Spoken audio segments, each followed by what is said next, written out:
The home of the common Joe and the common Sally in the know, even more so than all those media talking heads.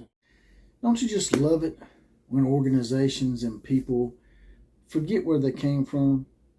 They think that they're a little more pristine than you because maybe they got a new toy, or maybe they moved into a more perceived pristine neighborhood. You see that all the time in life.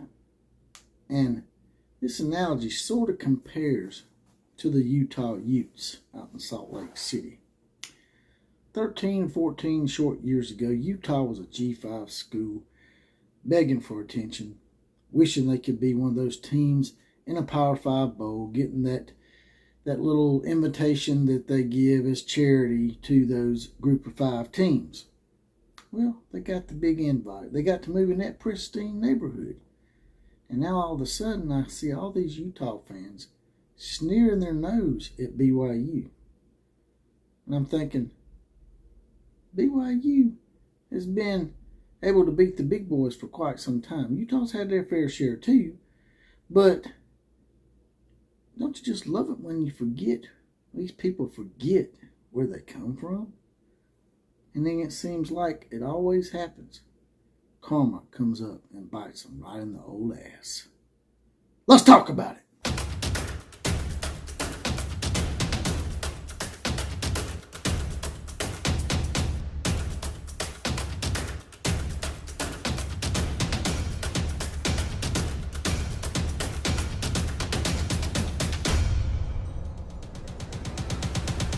Here we come once again, right on in. It's another episode of the Outlaw of College Football. And the 4 horsemen shout outs today go to Stink Ass Cat, Dakota Green, Richard Burton, and Shane Moore. Riding on in once again, the Outlaw Posse. If you want to be a part of that Outlaw Posse and you want to get deputized and get your badge like the rest of them, all you got to do is hit that little join button next to the subscribe button. It's number $2.99 a month and 75 cents a week. As I said before, this is Outlaw of College Football, and I can be located and contacted on Twitter at OCF Productions. Now, getting right to it here, it seems like Utah, they got a problem with their memory to me. I've seen numerous Utah fans on here talking all this smack about how they're just too good and too pristine to be soiled with joining the Big 12 Conference, the Flyover State Conference, the Truck Stop Conference, blah, blah, blah, blah, blah. And yet, that conference has a TV deal, and that conference is probably going to end up being one of the Big 3 one day. Everybody talks about the Big 2, and it microcosming down just the Big 10 and the SEC. I think it's going to microcosm down, but I don't think that the Big 12 is going to go anywhere anytime soon, at least in the next 20 to 30 years, in my opinion. And for Utah to have that attitude, it just really strikes me as pretty hypocritical and just not well thought out by Utah fans, because just 13 short years ago, they were in a G5 conference. Like I said earlier in the lead-up, they were in the same conference as BYU for a number of years. Now all of a sudden, your shit don't stink because you joined the Pac-12. You know, you look at the Pac-12 and look at the mistakes they've made, Utah. You might want to rethink what you said about the Big 12. Because later on down the road, you might need that lifeline again. The lifeline that the Pac-12 threw you and pulled you up out of the G5 turmoil, or the G5 bullying pot where you have to get a charity invite. Going forward, them charity invites may not be around much longer. Like I said, I know right now they've got it in place where the 12-team playoff, where it's going to be where maybe a G5 school, maybe even 2, can get in there. But I have a feeling that down the road, they're going to find a way, the bigger conferences, to cut those teams out. And we're going to end up having another Division 1 AA like we did back in the day. And they're going to have their own little championship. One of the big boys fight it out for the national championship each and every year. And Utah might, like I said, BYU's got a long storied history.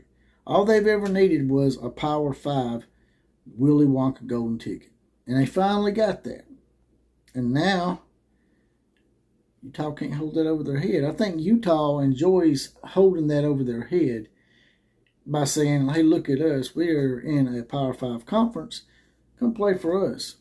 BYU, they're independent. They don't have access to big-time football as well as we do. They have a religion-based school that I think makes you go on a mission or serve some kind of religious mission. So, Utah uses a lot of that stuff against BYU. Meanwhile, a lot of the Utah people are Mormons. So, I think Utah better be really careful, because I think that BYU is probably going to end up surpassing Utah as the greatest team in that state in college football, just like they were to me from the 80s through the 90s. And a little bit in the 2000s, Utah came around and started dominating the series somewhat again. Utah is actually leading that series by quite a few games, but we all know that took place way back when, back in the probably 20s or 30s or 40s. Utah is, they've never been, to me, as strong nationally. Even after they joined a Power 5 conference, it seemed like BYU still had a bigger name recognition to me. BYU has had famous players like Jim McMahon, Robbie Bosco, Lavelle Edwards was a great legendary coach back in the day. They won a national championship in 1984. Still to this day, BYU is the only non-Power 5, true non-Power 5 school. We don't count Notre Dame, so don't throw that out there. The true non-Power 5 team that has won a national championship in the AP poll era. So I think that really sticks in Utah's craw somewhat. And a few years back, I can't remember the exact year, maybe it was 2017 or 2018 or 19 or somewhere along there, BYU had scheduled 5 Pac-12 schools in one season, and they beat all 5. Now also, BYU, their national championship game that they played in 1984, they had to play in the Holiday Bowl because back then the WAC was tied. They were forced to play. The champion of the WAC was forced to play in the Holiday Bowl. So the Utah fans will try to tear that down by saying that BYU played a 6-6 Michigan team, or 6-5 actually, 6-5 Michigan team. So their championship wasn't really earned. But that's not really the case. BYU was forced by the Holiday Bowl to play in that bowl. Now Washington, who was trying to lay claim to that national championship, Washington could have tried to make it as such that they could have played in that game. Could they not have tried to talk? I think they were there. I think that maybe that year Washington ended up tied in the conference with somebody, but I'm not sure about that. So if Washington was still tied to the Rose Bowl, well, then Washington had the same reason as well for not playing BYU. From what I understood, Washington ended up, maybe they went to the Orange Bowl that year. Washington couldn't have made it to where they could have played BYU in the Holiday Bowl.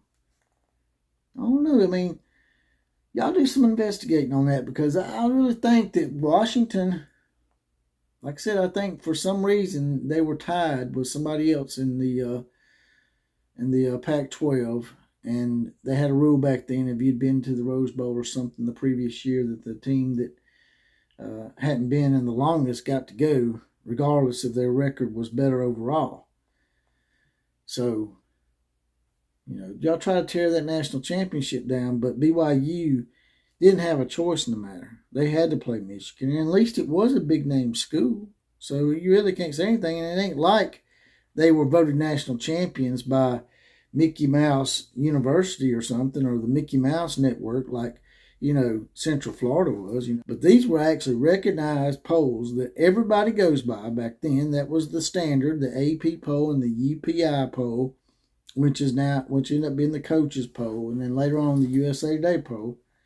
Both those polls voted BYU national champions. They could have split it like they've done before, or like they had done before back then, but they didn't, because BYU was the better team. And BYU is going to be the better team going in the future. So Utah, if I was you, I'd get out of the Pac-12 while I could. All this holding on to, oh, we're in a better conference than you crap, it's not going to play anymore. Because now BYU is in a Power 5 conference. Y'all can still try to twist it and say your academics are better. But like I've said 1,000 times, these conferences are predicated on athletics. These are athletic conferences that they form for the purpose of athletics. Has nothing to do with academics. And when y'all bring that crap up and talk about that farce called the AAU over in the Big Ten, it just makes you look desperate and straw grasping and emasculated. And all I'm trying to get to here, Utahs, I'm not trying to antagonize you. I'm not trying to troll you or trash talk you. You know, I have a little fun here poking at you. I'm just trying to tell you that I think the Pac-12 is going to go away. So this thing about, oh, we're better than you because we're in a more academically inclined conference, it's not going to matter if there's not a conference. So I think you need to be nice to the Big 12 people. And because if you're not, well, then you may not be in a Power 5 conference at all. You might be in a G5 conference again. And at that point, I don't think BYU is going to show you much mercy. They are a religious school.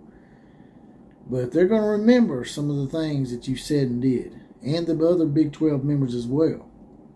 So be nice to the Big 12. As a matter of fact, if I was you, if I was your administration, I would get out of the Pac-12 now, ASAP. Because it's sinking. They can't even get a TV deal done. It's sinking. So mend your fences and get in the Big 12 before it's too late. And BYU will definitely surpass y'all at that point, because you'll be pushed right back down into a G5 conference. And that's all I got to say about that. If you don't mind, there's a little heart down here. A little heart thanks button, a little $sign. If you don't mind, you can hit that and throw in a one-time donation to the channel. Also, I have a Cash App. I'll put that in the description of this video. You can click on that and donate to the show and cut the middleman out if you want to. Like I said before, you can also join the Outlaw Posse and get the perks that we're going to get pretty soon in the future. It's not $2.99 a month, 75 cents a week. If you're on an Apple phone, you'll have to go to your laptop or computer to join, because they don't do that on Apple phones for some reason. Like, share, comment, and subscribe to this channel. And as always, KMCA to all the other teams. Class is now officially dismissed.